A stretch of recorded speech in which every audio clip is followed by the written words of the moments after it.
வணக்கம் நண்பர்களே. இன்னைக்கு நாம பார்க்க போறது சர்வீஸ் நவ் இன்டர்வியூல கேட்கிற ஒரு ரொம்ப முக்கியமான டெக்னிக்கல் கேள்வி. இந்த ஒரு கேள்விக்கு நீங்க எப்படி பதில் சொல்றீங்கங்கறத வச்சே உங்களுக்கு நிஜமாவே ப்ராஜெக்ட்ல வேலை செஞ்ச அனுபவம் இருக்கா இல்லையான்னு கண்டுபிடிச்சிடுவாங்க. வாங்க இதுல எப்படி மாஸ்டர் ஆகிறதுன்னு பார்க்கலாம்.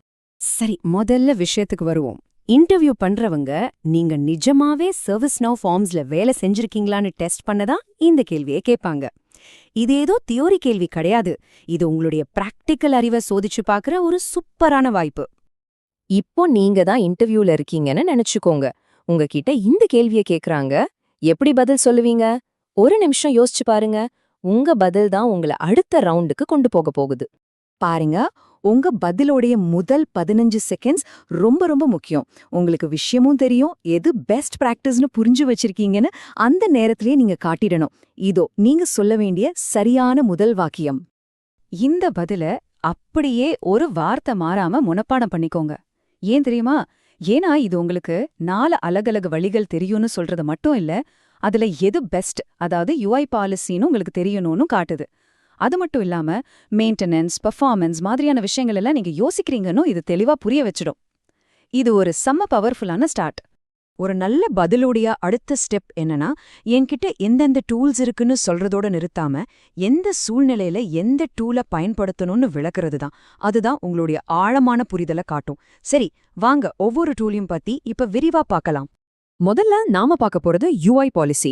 இதுதான் ரொம்ப ரொம்ப ரெக்கமெண்ட் பண்ற ஒரு மெத்தட். பெரும்பாலான நேரங்கள்ல உங்க முதல் சாய்ஸ் இதுவா தான் இருக்கணும். எந்த ஸ்கிரிப்டிங்கும் இல்லாம ரொம்ப ஈஸியா அதை செஞ்சிடலாம். இது எப்படி வேலை செய்யுதுன்னு பாப்போமா?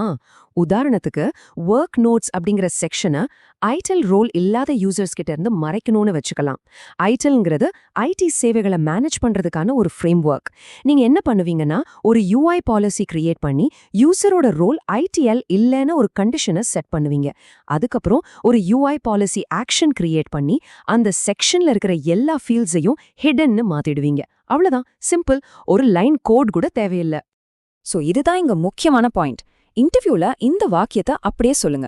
யூஐ பாலிசியை மெயின்டைன் பண்றது ரொம்ப ஈஸி, அதுக்கு ஸ்கிரிப்டிங்கும் தேவையில்ல, அதனால தான் இது பெஸ்ட் சாய்ஸ். இது நீங்க ஏன் இந்த முடிவு எடுத்தீங்கன்னு தெளிவா விளக்கிடும். நீங்க ரொம்ப யோசிச்சு தான் ஒரு டூலை தேர்ந்தெடுக்கிறீங்கன்னு காட்டும். அடுத்தது கிளையன்ட் ஸ்கிரிப்ட். யூஐ பாலிசியால செய்ய முடியாத கொஞ்சம் சிக்கலான கண்டிஷன்ஸ் வரும்போது இந்த கோட் பேஸ் டூல் ஒரு சூப்பரான சாய்ஸ். இங்க என்ன பண்ணுவோம்னா, ஃபார்ம் லோட் ஆகும்போதே வேலை செய்யற மாதிரி ஒரு ஆன்லோட் ஸ்கிரிப்ட் எழுதுவோம். guser.hasRole யூஸ் பண்ணி யூசருக்கு ஐடிஎல் ரோல் இருக்கான்னு செக் பண்ணிட்டு, அப்படி இல்லனா gform.setSectionDisplay API வச்சு அந்த செக்ஷனை அப்படியே மறைச்சிடுவோம். இது உங்களுக்கு இன்னும் அதிக கண்ட்ரோலை கொடுக்கும். இந்த டூலை எப்போ யூஸ் பண்ணணும்னு கேட்டா இதுதான் உங்க பதில். எப்போ கண்டிஷன்ஸ் எல்லாம் ரொம்ப காம்ப்ளெக்ஸா இருக்கோ, யூஐ பாலிசியால அதை ஹேண்டில் பண்ண முடியாதோ, அப்போ நான் கிளையன்ட் ஸ்கிரிப்ட்ஸ் யூஸ் பண்ணுவேன்னு சொல்லுங்க. இந்த ஒரு வாக்கியம் நீங்க தேவையில்லாம ஸ்கிரிப்ட் எழுத மாட்டீங்கன்னு காட்டும். அது ஒரு அனுபவமுள்ள டெவலப்பரோட அடையாளம். நம்மகிட்ட இருக்கிற மூணாவது option role based form design. அதாவது ஒவ்வொரு யூசர் குரூப்புக்கும் மொத்தமா வேற வேற ஃபார்ம் எக்ஸ்பீரியன்ஸைய உருவாக்குறது. இங்க நாம ஒரு செக்ஷனை மறைக்கல, அதுக்கு பதிலா ஒரு குறிப்பிட்ட ரோலுக்கு, உதாரணத்துக்கு ஐடிஐஎல்க்கு தனியா ஒரு வியூ, அதாவது ஒரு காட்சியை உருவாக்குறோம். அந்த வியூல நமக்கு தேவையில்லாத செக்ஷனை மொத்தமாவே தூக்கிடலாம். இதனால எண்ட் யூசர்ஸ் ஒரு ஃபார்மையும் ஐடி டீம் இன்னொரு ஃபார்மையும் பார்ப்பாங்க. இந்த மெத்தடோட முக்கியமான யூஸ் கேஸ் இதுதான். ஒரு சின்ன செக்ஷனை மறைக்கிறதுக்கு பதிலா யூசர் எக்ஸ்பீரியன்ஸே பிரிக்கிறதுக்கு இது ஒரு பெரிய ஆர்கிடெக்சரல் சொல்யூஷன். கடைசியா ஒரு ரொம்ப பேசிக்கான வழி இருக்கு. ஃபார்ம் லே அவுட்ல இருந்து ஒரு செக்ஷனை நீக்கிறது. ஆனா இதுல ஒரு பெரிய சிக்கல் இருக்கு. இந்த ஸ்லைட்ல இருக்கிற விஷயம் ரொம்ப ரொம்ப முக்கியம், கவனிங்க. நீங்க ஃபார்ம் லே அவுட்ல இருந்து ஒரு செக்ஷனை எடுத்தீங்கன்னா அந்த மாற்றம் எல்லா யூசர்ஸ்க்கும் அப்ளை ஆகிடும். இது ஸ்டாட்டிக். ஆனா நம்மளோட தேவை என்ன? யூசரோட ரோலை பொறுத்து டைனமிக்கா மறைக்கணும். அதனால இந்த கேள்விக்கு ஃபார்ம் லே அவுட் பொதுவா சரியான பதில் கிடையாது. இந்த டேபிள் நம்ம பேசின 4 மெத்தட்ஸையும் ரொம்ப தெளிவா ஒப்பிட்டு காட்டுது. எது டைனமிக், எது ரெக்கமெண்டட், அதோட யூஸ் கேஸ் என்னன்னு ஒரே இடத்துல பார்க்கலாம். பாத்தீங்களா, யூஐ பாலிசி தான் பெரும்பாலான நேரங்கள்ல நம்மளோட பெஸ்ட் சாய்ஸ்னு இதை நல்லாவே காட்டுது.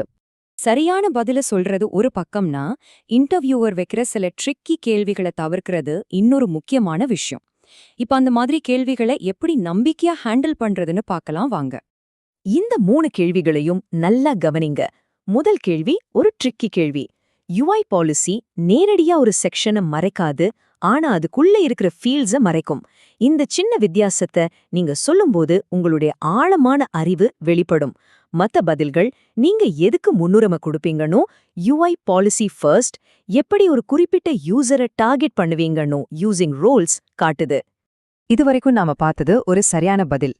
இப்போ உங்க பதில எப்படி ஒரு மறக்க முடியாத பதிலா, ஒரு சீனியர் டெவலப்பரோட பதிலா மாத்துறதுன்னு பார்க்கலாம். இத உங்க பதிலுடைய கடைசில சொல்லுங்க. கண்டிப்பா இன்டர்வியூவர் இம்ப்ரெஸ் ஆகிடுவார். ஏன் தெரியுமா? ஏன்னா இது நீங்க மாற்று வழிகளை பத்தியும் யோசிக்கிறீங்க, மெயின்டெனன்ஸ்க்கு முக்கியத்துவம் கொடுக்கறீங்கன்னு காட்டுது. இது ஒரு ப்ரோ லெவல் மூவ். நீங்க கத்திக்கிட்டத நிஜ உலக உதாரணங்களோட சேர்த்து சொல்றது ரொம்ப பவர்ஃபுல். உதாரணத்துக்கு, நான் ஒரு ப்ராஜெக்ட்ல எண்ட் யூசர்ஸ் கிட்ட இருந்து ஒர்க் நோட்ஸை மறைக்க UI பாலிசி யூஸ் பண்ணினேன், அல்லது IT டீமுக்கு மட்டும் அசைன்மெண்ட் குரூப் ஃபீல்டை காட்ட ஒரு கிளைண்ட் ஸ்கிரிப்ட் யூஸ் பண்ணினேன்னு சொல்லுங்க. இது உங்க பதில் வெறும் தியரி இல்ல, பிராக்டிக்கல் அனுபவத்திலிருந்து வருதுன்னு நிரூபிக்கும். உங்க பதில இந்த மாதிரி ஒரு பவர்ஃபுல்லான ஸ்டேட்மெண்ட்டோட முடிங்க. இது நீங்க செஞ்ச டெக்னிக்கல் வேலைய பிசினஸ் வேல்யூவோட கனெக்ட் பண்ணுது. நீங்க வெறும் கோட் எழுதுறவர் இல்ல, யூசர் எக்ஸ்பீரியன்ஸை பத்தி யோசிக்கிற ஒரு டெவலப்பர்னு இது தெளிவா காட்டும். ஓகே, இப்போ ஒரு செக்ஷனை எப்படி மறைக்கிறதுன்னு உங்களுக்கு முழுசா தெரிஞ்சிருக்கும். ஆனா உண்மையான திறமையே சரியான சூழ்நிலைக்கு சரியான டூலை தேர்ந்தெடுக்கிறதுல தான் இருக்கு. ஒரு அனுபவம் வாய்ந்த டெவலப்பரா யோசிங்க. உங்க யூசர்ஸுக்கும் எதிர்காலத்துல இதை மெயின்டைன் பண்ண போற உங்களுக்கும் எது பெஸ்ட்னு எப்பவும் யோசிச்சு முடிவெடுங்க.